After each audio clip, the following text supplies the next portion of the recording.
Perfect. So let's get into it. So Kerdos Insights Ep.9.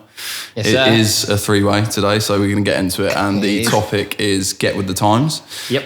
So I believe we're going to go through some old school techniques, mistakes, impossible campaigns, and a lot more. But I know you've got a lot of admiration for our guest today, Joe. So I wanted to give you the opportunity to do the introduction, and then I can kind of navigate the conversation from there. Yeah, absolutely. Gaffer Goodchild, which she hates being called. I do hate you calling me that. I was working with Jodie for many years back in the days. Probably the best new business manager I've ever worked for. So, wow. I was dying to get her on. The moment we started these three-way podcasts, I was like, please, will you come on? And it's only because of her knowledge and just how relatable we are. And I've never been able to... Also, I think actually the important thing to note here is there's not many people who can just pick up a product, service, offering and just run with it and know how it can grow or how to get in front of that target market. And yeah, now Jodie's here. So. How do you feel about that? Big-headed? No, I think... The reason Joe and I click so much is because we're so similar. Like we had a bit of when we first met, we had a bit of a funny story because I'd been on holiday and came back and there was this new guy on my team and I was like, who's this temp? And they were like, no, this is our new team member, Joe. And then we hit it off from there. And they do say you shouldn't have favourites, but I think everyone probably knew back in the day that he was my favourite. But it was because he just got everything. Yeah, he got everything. He was really driven, determined, and he was open to learning things. So I think that's why we got on so well, and still do. However many years later, how many years is it? I don't know. We were talking almost 10 years. 10 years. 8 years. So but yeah, I mean, the temp thing still hurts to this day. She's only cooked me a few dinners to make up. So. No, it's good though. And I know you chucked around it was a bit of a rough estimation, Joe, but you said to me earlier off camera that you think Jodie's helped in excess of 300 businesses generate new business. I reckon it would be way more. How many than are we thinking? Back in the days of market makers, we probably had 150 campaigns live every month. So I reckon it would be way more than that. But I think the numbers, if I remember rightly, it was probably about maybe between £4 to £6 million worth of renewals, like in the whole time that I was there, which obviously mega. Yeah, it's I think the AOV of them renewals probably in excess of 45 grand per campaign per year, there or thereabouts. So yeah, there's a lot of campaigns. Well, each manager had 21, you had 6 managers. Yeah. So, and that was after she was doing the managing and working on the account. So yeah, probably well over. Yeah. Very impressive. But to look at those old campaigns, I guess what I wanted to understand is that they were successful then, but we're talking about get with the times. Those methodologies that you used in the past to generate those millions of pounds revenue, as you mentioned, how much of that do you think would still work today? That's a really good question. I think some of it would still apply to today, but we were very old-fashioned back then. It was purely calling. So, masses of lists of data, picking up the phone, making, what was the target back then? 18 to 22 calls an hour and just speaking to as many people as you could speak to. I think we'd send the odd email, but obviously the agents back then, with no disrespect to any of them, and back in the day we weren't trained in that, so the emails weren't particularly great that we'd send. And if we were lucky, I think we used to get excited about having a campaign that had an email attached to it because we knew that we'd get some wins. But it was very old school in terms of picking up the phone. So in that respect, I think it's still important to pick up the phone, but I think there might be now, I would say it would depend whether you pick up the phone straight away or whether you kind of warm that record up a little bit before you do that. Yeah, I just look back now and I think you even look at our conversion of benchmark renewals, our target was 50% for a reason, and it's because we weren't really thinking outside the box, I don't think, enough back then, but it worked massively.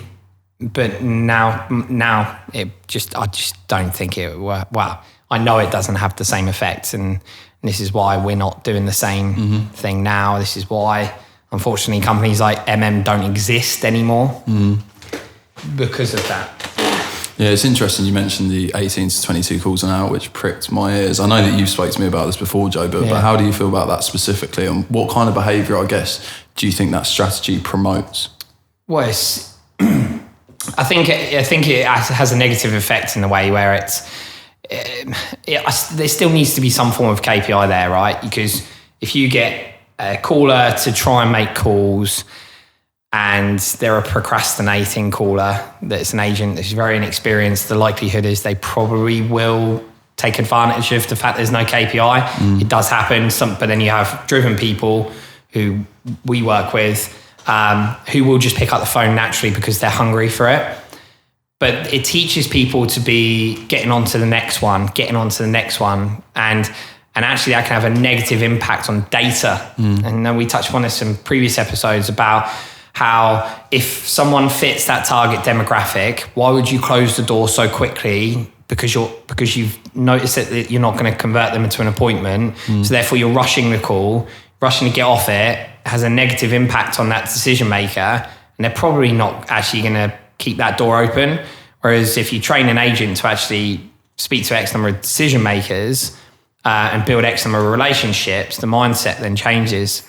Because they would still need to make the number of calls to have them relationships built, right? But then it teaches them to not be negative in getting through the calls and acting like someone's dead to them and just hanging up the phone and the slight hint of a not interested.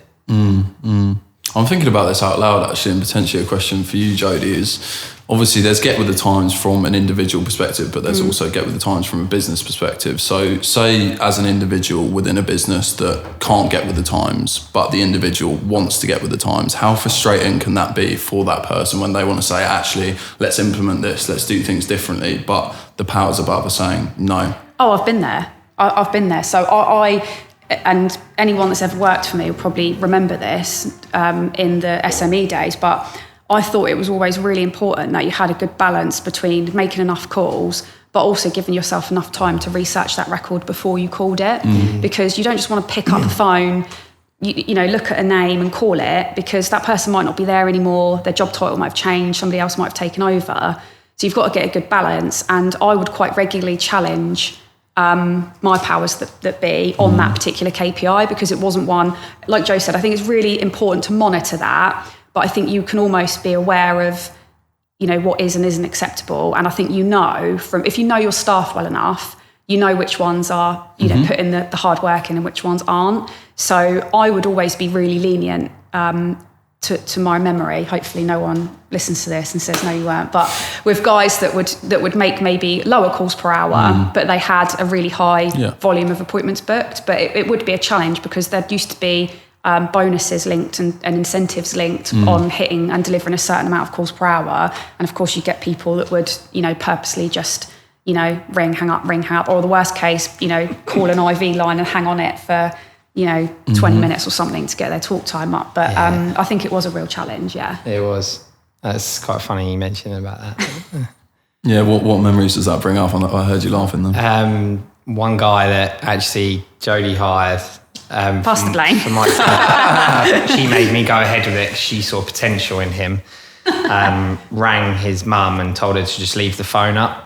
Really? And sat there for 40 minutes to boost his talk time. I don't remember that. You're going to have to tell me who that is after this. What were the repercussions of that? Right, yeah, see you later, mate. Really? Wow. Okay. Well, you're not doing your job, are you?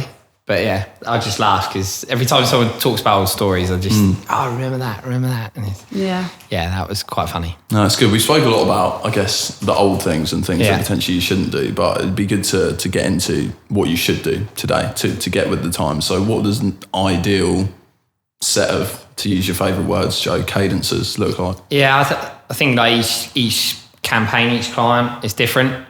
Like I spoke to one client this week who has an audience of roughly about 15 companies that they can now target, that they've identified as businesses that they can work with, very small space, but they have 40 sites per company.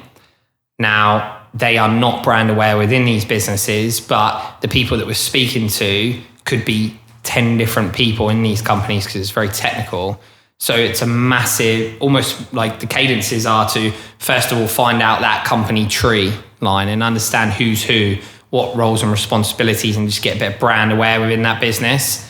But the reason why we're doing this and not diving straight in and just ticking off the decision makers and acting like they're dead to us and keeping that relationship going is because you never know what they're having within terms of discussions in their internal meetings, right? So their cadences is like 28 stages. But it's because we understood the goal. And I think you've got to work backwards. You've got to identify the goal first, identify how important it is to not lose traction in your audience. Like, for example, if you are a SaaS company, you're just burning through data because you need revenue and your AOV is X number of thousands of pounds, and it's like get as many through to the sales team and then sell, that could massively dampen your brand in the long run. So the point is that you've almost got to write out the stages to build the relationship first. Identify whether there's a need or intent or a genuine like interest to actually purchase your service.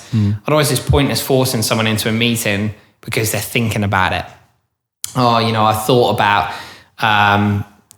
changing my HR solution, or I'm changed about streamlining my documentation, or I thought about growing my business by 200 grand in new business this year. And it's almost like you just got to build the relationship, because when you do have that relationship, you'll have it like we had this week. Jack's on holiday in Morocco and he's getting a call from some guy he spoke to 6 months ago who's saying, I'm ready now. He went directly back to Jack, not knowing he's on holiday, didn't message him on LinkedIn, just picked up the phone. But it's because Jack has kept that relationship open. And I think the cadences need to not just be about getting the appointment or the meeting or the sale. It needs to be about getting to the point where you're trusted, so they end up just naturally coming back to you when they're ready. And that happens. And we had a meeting on Friday last week with this company. They called him on a Wednesday. We had a meeting on a Friday. Proposal went out Friday night, I think, because they needed it quite quickly because they're looking to make a decision. I think they've come back to Malcolm like this afternoon, and hopefully positive. So, yeah. Good news. What are your thoughts on that, Jodie? Yeah, do you know what I was going to say? I think that's absolutely right. And there's two things I'd add. One is that some companies just don't have a cadence at all. Like they'll just call a company once and give up because they haven't got through. So I think before you even got a cadence, the first thing you've got to get right is the people and the culture. Yeah. Because if you don't have the right people and you have the right culture, you're not going to get the results. So you could have the best cadence in the world created by, someone that knows exactly what they're talking about. But if you've got the wrong team, you're not going to get the results. So you need to have the people, like Jackson Morocco on holiday. I know a lot of people wouldn't even entertain looking at their work emails on holiday, let alone talking to somebody. But that guy's clearly brought in, and he's brought in because he works for a really good business that look after him. He's got a great boss. He's with a company that, care about him and that are rewarding him properly. So he works harder. And I think culture is so important, and the right people. There's, in my line of work, I work with lots of really big companies that have got huge sales teams, but a number of them don't have the right SDRs, BDRs or telemarketers in place, and they're lazy.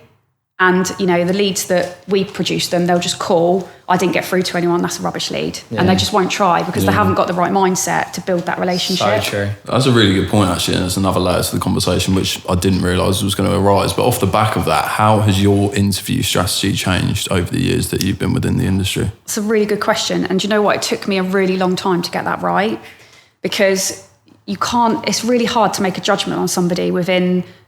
how long were our interviews with market makers? Maybe 45 minutes. If they made it a foul over. Yeah. So personally, I was always told at market makers that I should look for somebody with experience, but I was always known as the one that would take people that didn't have the experience, because I knew that I didn't have any experience when I started. And, going back to our team back in the day, none of us, apart from, maybe old Tom, had worked at a telemarketing company before. But what we did have is the drive, determination, and the want and the need to do well. So I would almost look for that in people. And then the ones that I thought, they want an opportunity and they've got the drive to make it work, I would give the opportunity to. And, you know, I will say, you know, we had such a good team. Oh, yeah, it was unbelievable. You know, and we had good, even when, you know, we all moved up and, you know, you moved into management, some of your team still work for you now. Like Satvier's still working for you now. Malcolm. Malcolm's still here. Like, Callum. So, you know, Callum, Jack, like we found so many good people and some of them didn't have experience, but they did have really good determination, which you could almost tell just from having a general conversation with somebody about what they were like, what they were looking for.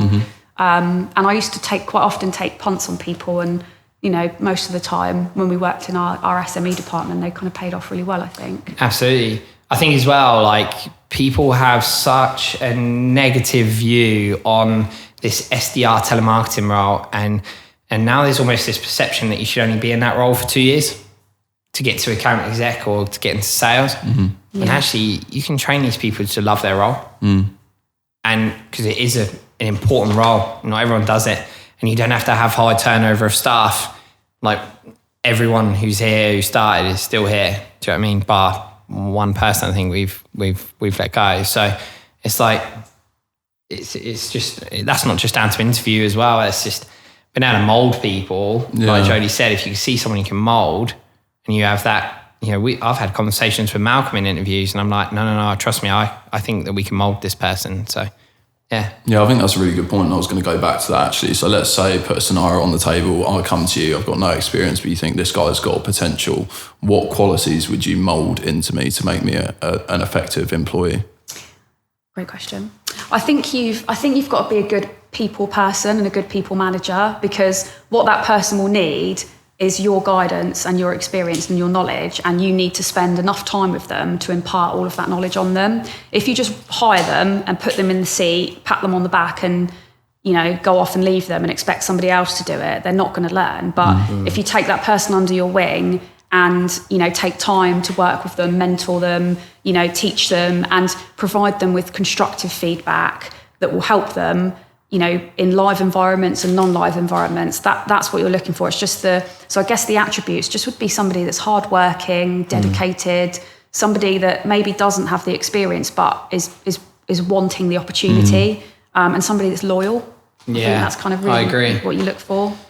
Absolutely, because it's a tough world out there. People are continuously hiring in these areas, and there's always a new business that's popping up in the tech world, or you know, or just any kind of SDR world, like any role that needs the SDRs, and it's tough to compete. And actually, what keeps people in is that culture, like Jodie said. So 100%. I wanted to talk a little bit about emails, and the first point was actually just one that I remember from being on the phone. So if you remember at Market Makers, if you rang a business and they said, look, send me an email, you'd be taught to objection handle that. Look, it's an objection handle it. Say, look, I can send you an email, but it won't be bespoke to your needs. The horrible old spiel. So, but it sounds like with these cadences that you are actually now receptive to sending an email and you see value in it. So I wanted to ask you, how do you kind of navigate that challenge now? Firstly, we don't send a dead ass email that looks like it's been written by a robot, because it worked in the 2008 to 2012 or something, because an email blast with a follow-up like 3 to 5 days later typically worked. And we were happy about 30% open rates and 2% clicks, or 7% clicks and 3 responses or something. What should you be happy with? I mean, an example, one of our new clients who's just wrote us a lovely review, Lennox Engineering, which I don't mind sharing. Shout out, Lennox. Laura is definitely not going anywhere. She is too happy with the team. Her response rate, so actually, let's go back to it. So her acceptance rate on LinkedIn is 44%. That's outstanding, right? Not everyone's on LinkedIn all the time. We check their activity levels, but to date, it's about 42, 43%, something like that. Email, every email that we send as if we're a part of her business, they're personalised because the SDRs have time to do it, hence why we don't have that KPI of 18 to 22 calls per hour. Don't worry, there is still that KPIs there, but it's more relevant to the campaign depending on what we need, what we see fit. response rates on emails are, and it is difficult with emails because you need to make it not look like every other email they've received. It depends on the decision maker level, but Lennox is a prime example of when you send an email or send a message, the response rates are over 35%. And it's because it's relevant. It's got the research that's there. And the problem is with purchasing 1,000 records, cascading out an email to it, you've got kind of a 78% accuracy on the data after that email because of the bounce backs, etc. So many people have the opportunity to say no because you just wrote something that's not personalized other than the name and business name. And that's the difference. So if you are using email, it's still very much important, but I wouldn't necessarily do email broadcasts unless it's an email kind of, we call it the ecosystem email, but they have already agreed to be a part of that. It's providing relevant, interesting insights and content. But the personalized emails or the plain text emails, they need to be thought about before sending and not rushed, and at least give your agent the opportunity to take their time, because I promise you, if you want the 35% and up response rates, it's about making a bit of effort, and it goes with the same with emails. And that's why Lennox doing so well. I mean, we literally booked a meeting 11 days ago. They sat it on Friday. They went and followed up and did an inspection of their site on Monday. And I can probably say this now, they're 99% sure they can convert it because they basically told them, you're the best quote and you're more local and you contacted us at the right time. But that's because of that strategy. And they're only 9 weeks into their campaign and they're about to make a 29 grand deal close. So good case study, huh? Yeah, I mean, she's already written us a review and sent Jack to Monaco on an incentive. Oh, wow. Yeah, signed the terms on the last day, played that card. Very nice from Jodie. And then I taught Jack. Very nice. Before getting obviously to the email is focusing on data, which obviously you specified, but I wanted to ask you, Jodie, how would you now look to gather data, as I guess it's changed a little bit from saying what geographical locations you want to target? I was just thinking, I haven't brought data for a long, long, long time. Wow. And why? But the method that we used to use wouldn't work now, because I haven't brought a list since GDPR. But I don't know how I'd buy data now if I needed to buy a list. I know there's some good companies that you can go to, but to be honest, I think if somebody had approached me and asked me to do some work for them, I'd probably research the contacts myself and find them rather than buying data, and try and reach out to them on LinkedIn. But I don't know how you guys obviously do it. I guess you've got... Purely, I think we've probably purchased one data set in 2 and a bit years. Yeah. And it's because some clients bring us an identified list of businesses, which is great. Yeah. But target demographics, it's amazing because LinkedIn works very similar. It's like SIC codes with data. So when you type in a certain target demographic, actually, when you look into that business, although they sit within that sector, it's not actually their sector and they're not relevant to that company. So we train our agents when they're looking through, we simply do a list on SalesNav. Yeah. And then we would teach our guys in what to look for in their business. Some businesses are a lot more complicated than others, and we need to look further into it, into their website. And then we make that relevant engagement before even going for a connection. So that's where our data comes from. And we find this more effective, and we've got stats that will back this up against old techniques and against other competitors in the telemarketing world, that our strategy is more effective than purchasing data lists now. Yeah, it's just old-fashioned, isn't it? Absolutely. And data, back in the market makers day, data wasn't as available. Like where the world, makes me sound really old, but where the world's now moved on, if you think about it, like there's just data everywhere now, isn't there? Like you can go on LinkedIn. We didn't really, back in the day at Market Makers, we knew of LinkedIn, but we didn't really use it like we do these days. Whereas now, if you tell me a business name, within 5 seconds, I can find that business on LinkedIn. I can go onto the people, I can type in marketing director or sales director, and boom, I found the person.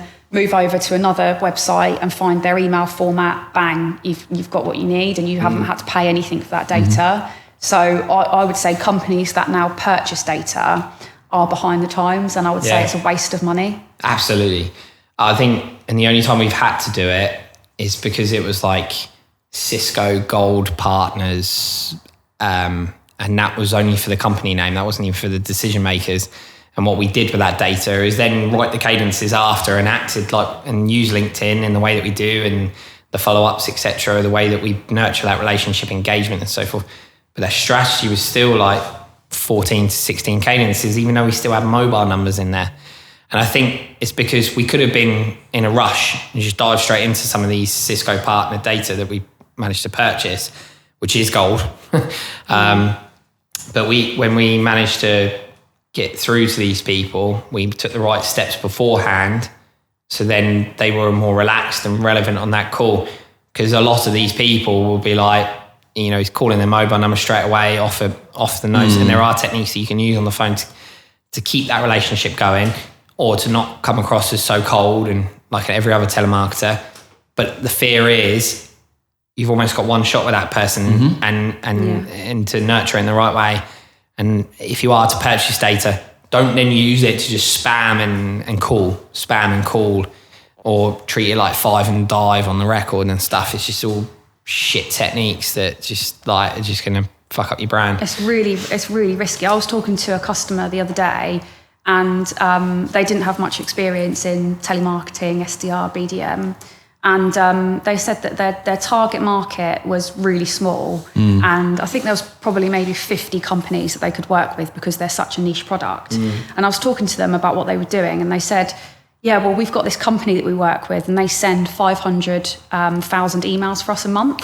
500,000? And I was like, hang on a minute, can we just rewind? Didn't you just tell me you only had 50 customers that reach your demographic? And the guy was like, yeah. And I said, okay, so who are those 500,000 people that are getting emailed? And he was like, that's a really good point, I don't know. And I was like, well, this is a massive risk to your brand and your business. You've only got 50 customers that you can speak to. You're going to be, your brand to them is going to be that annoying company that they get thousands of emails from monthly that mean nothing. Have you ever thought about that? And the guy was like, wow, that's a really good point. Like, we need to stop that. And I was like, yeah, let's just speak to them and get them to pause that, because that's not going to be helping you at all.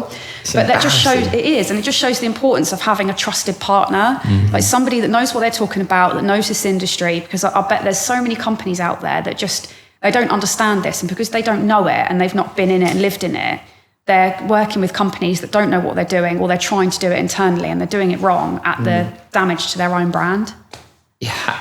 I'm gobsmacked by that. Like, and when you told me that the other day, I was like, surely that your client would have sat there and felt, oh my God, what am I doing? Yeah, and he did. But what shocked me is that, we're we proposition ourselves as a partner to our customers. Yeah. So we will advise them, and even if it's not to do with what we're doing with them, we'll advise them. And I think he felt almost gutted and ashamed that his partner clearly didn't have his best interest. I expect they were charging them per volume of emails sent per month.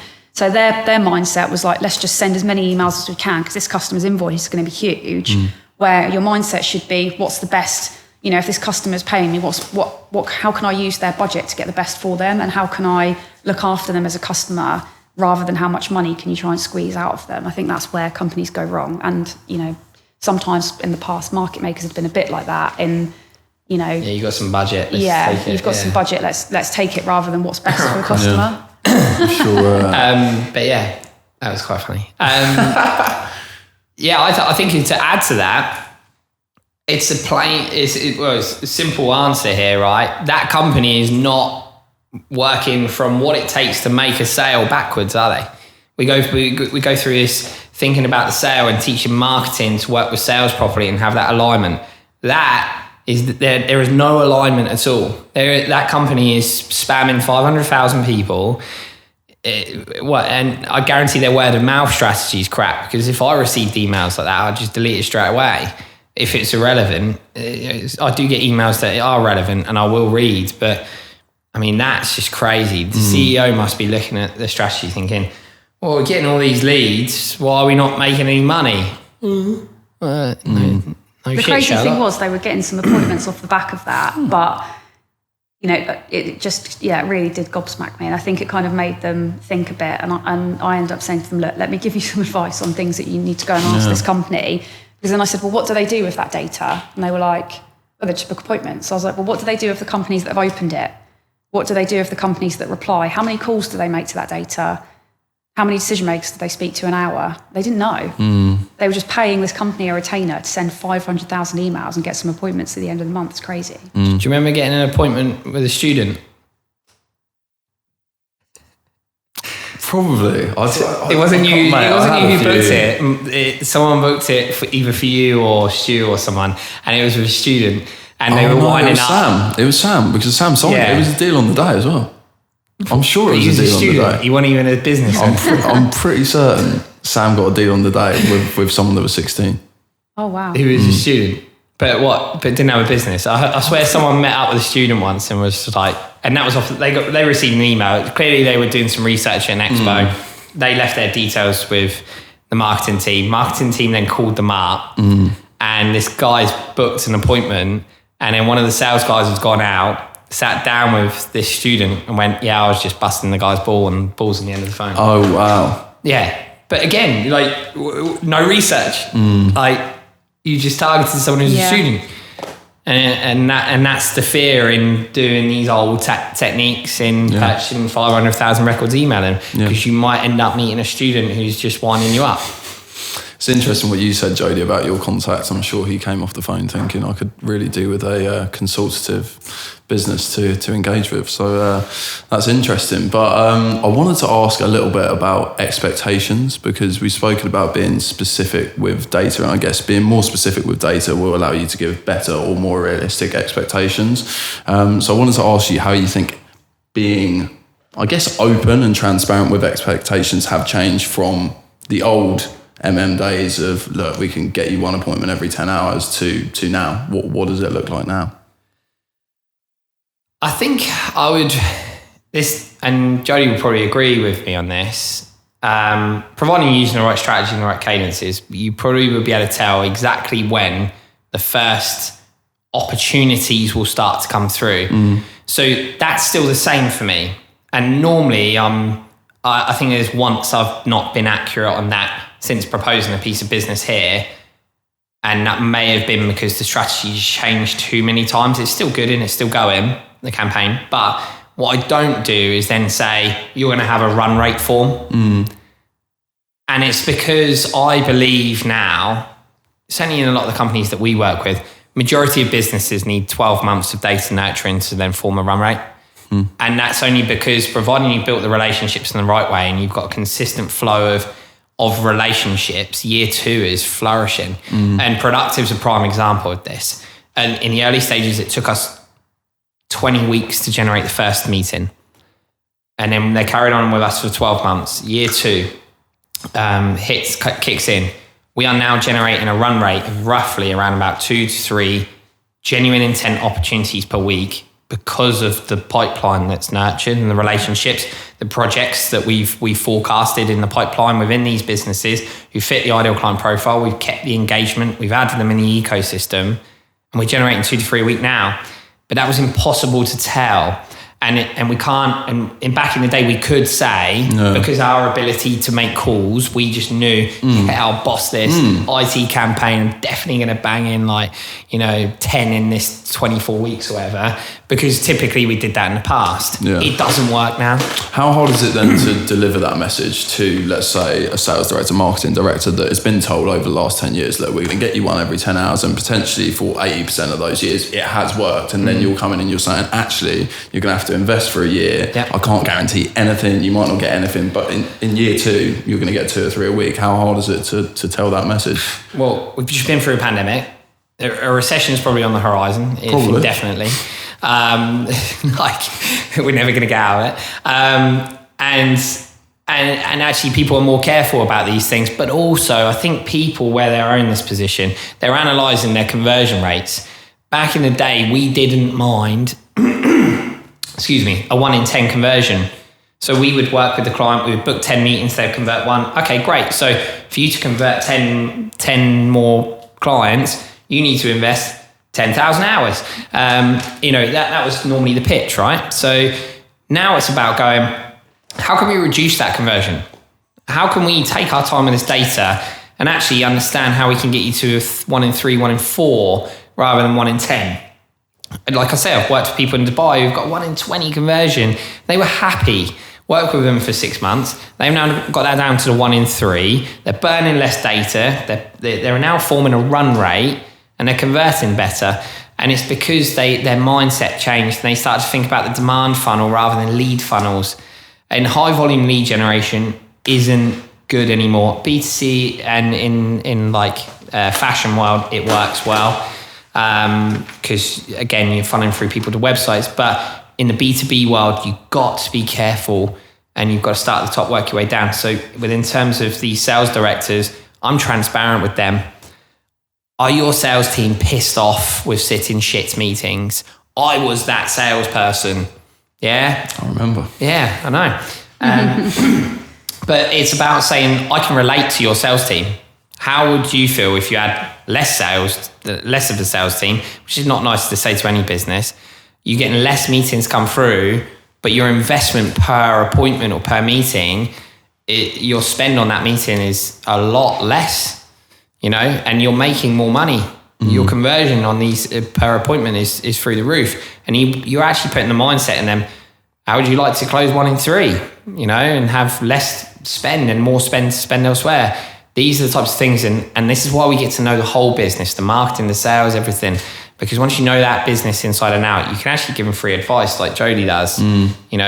What are you doing there, mate? 500,000 emails. Jodie chose to do that. We do that as well in their marketing content strategy and stuff like that. So yeah, there's lots of ways that you can, but yeah, some sales directors can't see the wood through the trees, but this is why, and actually you'll notice a pattern. They've probably been in that business for 2 years and they've moved on to the next business. They've been on the next business. That is because they're getting to the same point every time and just going, I'm not pleasing my director. Like the last 10 sales directors, mate, now's the time to make a change. So I would then maybe go over their head and go to the director. What are your thoughts on that? Yeah, I was just going to say, I think it's also, like we're talking about finding the right customers to sell to. I think you've also got to find the right customers to work with. 100%. Because some customers have just got really unrealistic expectations. And ultimately, if you think about it, marketing is always a risk capital. Like there is no marketing that you can do out there that you're guaranteed to get a result on. You don't place you don't pay for pay per click because you're going to get X amount of clicks. You don't go to an event because you're going to get so much business from it. But the beauty of when you do invest in that risk and you make that risk is that it gives you the analysis to then understand what what moving forward looks like. So as Joe said, you can't, you've just got to find a customer, I guess, that is willing to take that risk. If you've got a customer that says, I'm not going to work with you unless you can guarantee me you're going to get X, they're probably not the right customer to work with. I'll tell them to piss off. Yeah. Right. See you later. But you've got to find that customer that's going to trust you. Ultimately, like Joe's company are the experts in what they do. They wouldn't be engaging with that business unless they were confident in what they could deliver. And that is the difference, because they're not desperate for business. They will turn customers away because they're not right for their business, and they'll work with customers that are right, where there's other businesses out there that are just like, you want telemarketing? Yeah, we'll do it. Yeah, we'll get you this. But actually, they've not done the research into it. They don't know what they're going to get, and they'll just do it for the sake of it. Whereas you need a trusted partner and a company that's going to trust that partner and kind of almost allow them to take that risk with their budget to show them what they can deliver from it. And 9 times out of 10, that risk will pay off.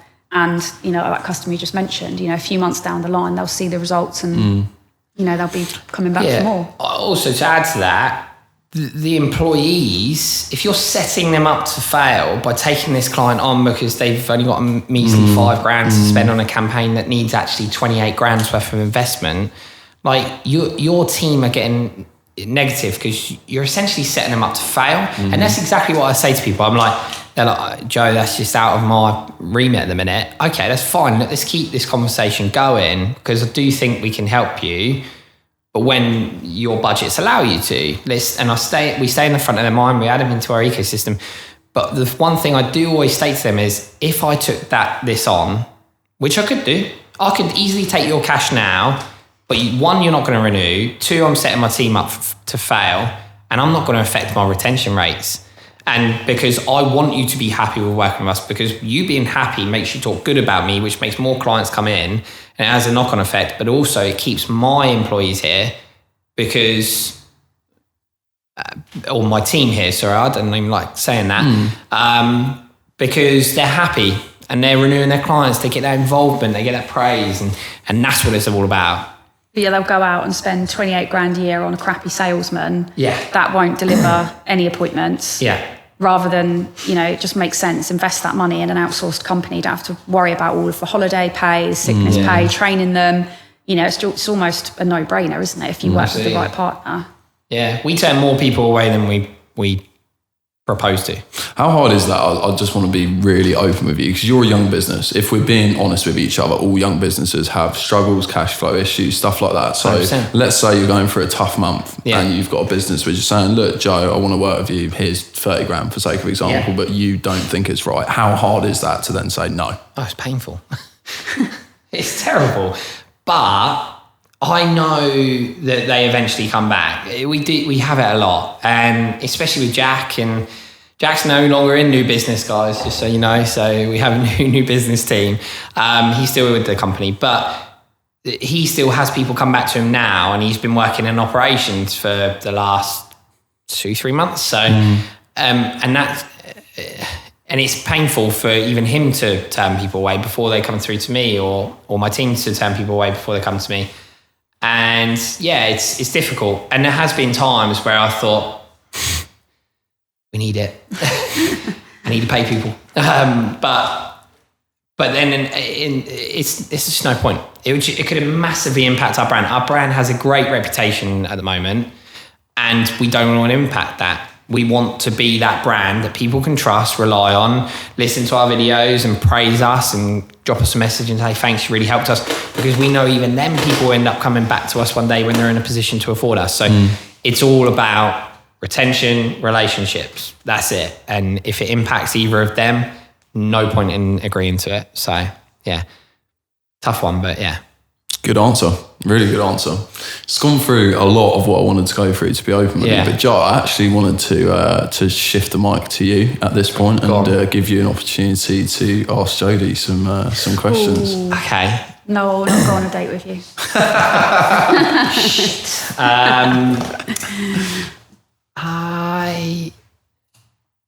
Okay.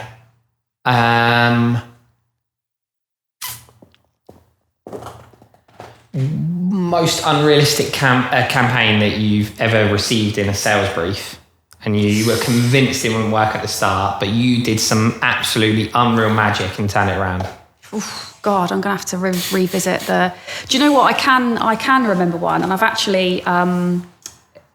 slightly different though. But so this one came in, and it had been sold in, and this guy had been told that we would get him a ridiculous amount of sales a month. And I looked at it and I just thought, that's ridiculous. Yeah. Like, we're not going to do that. And I actually refused to run the campaign. So I called the customer and just said to him, look, I don't know why you've been told this. We're not going to achieve it. I'm going to refund what you've paid already. And I hope that, goes some way in kind of saving our brand. And I still speak to that guy to this day. And do you know what? He contacted me when Market Makers went wherever they went, and asked if I'd had a new job, because he was like, I know loads of people that would be open to employing you. And we've kept in touch since that point. And that just shows you the power of, turning business away when we could have had that money, we could have taken it in, but I wasn't willing to, run that in my team, in my department, when I knew we wouldn't get that result, because I knew that customer would be frustrated. So I'd rather have that conversation with him and say, no, we're not going to do that. No, thank you. Did you get bollocked for that? Yeah.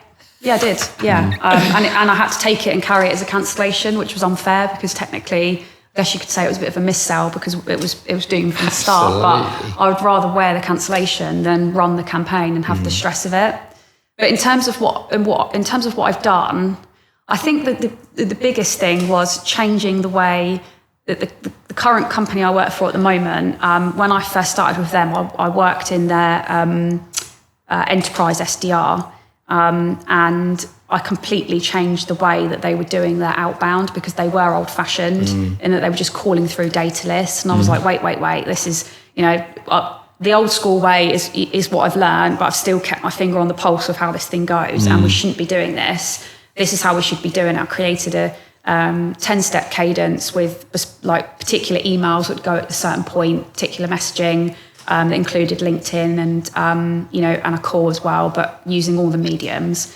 And the results that we got from that were great. Whereas what they wanted to do was let's just get a list of businesses and let's just call them, and and I was like, no, we're not going to do that. We're going to do it this way, and the way that we did it ended up resulting in some really good results. But I think the market makers days are so far in the back of my mind that I'd struggle to remember one particular one. I do have one more question. Our mate Steve Cass, do you reckon, based on his ability to pick up on new training methodology, do you reckon he would have adapted the way that market makers did things if market makers were still going and he was still there? Oh yeah, definitely. You reckon? Yeah, Steve was while some of his techniques were quite old fashioned, I think if you think about the team that they had, like, so if you think about Ferbs, like he's now, I guess, like a new era of Steve, because he's taken all of that old school stuff and brought it in. He's incredible. He's smashing it now. He's like, that's good. I don't know if the last time you guys would have spoke to him, but saw him walking so down proud of him the road the other day and beats and waved. But that was bad. He's smashing it. So I think he would have needed a bit of coaxing, I think, in terms of like, right, this is how the world's changing. Sure. And he might have struggled a bit maybe, but I do think he would have, if he'd had the right team around him, which we always did, I think he would have been able to, bring that old to new. Yeah, because he's a legend. And I've reached out to him since. I want him on this podcast. Yeah. Oh wow, Jesus. Yeah. Wow. Oh, you should get him on. What did he say? I haven't got his number, to be fair. I've got it. I'll give it to you after this. Yeah, he would be great to have on. Yeah, just such a great absolutely. character. Book the room out for 6 hours. Which room? London, Paris. Who knows? Let's see what we can do. Yeah. They changed the colours. Yeah. But yeah, from me, honestly, that's everything. Okay. I think that it's a really, really interesting conversation, and Jodie, I think that your input's been incredible as well. Thank you for your presence. And how would you like to sign it off, Joe? Yeah, I just think we're doing this because we want people to make that change, because actually it only helps us push ourselves as well. So if our competitors are watching and they want to make that change, great, because then we just advance even more. So yeah, we want to be pushed, and I think the only way you can do that is on sharing your insights, and we want people to make that change as well, because if anything, loads of people are spamming inboxes. We stand out right now, but the more people who keep doing that or start to do it in the right way, people will end up getting fed up with that, even with the good messages. So, do it, but just keep adapting, keep the cadences being refreshed, and change that strategy as much as possible, because when you become quite repetitive, it becomes quite stagnant and boring. And then that's when that cycle of approach just dampens like it has done in the past. So get with the new times, and then keep getting with the times, I guess, is what I would say. Get with the times. Love it. Thanks, Cool. mate. Thanks, mate. Thank you, Jodie. Thanks. Thanks.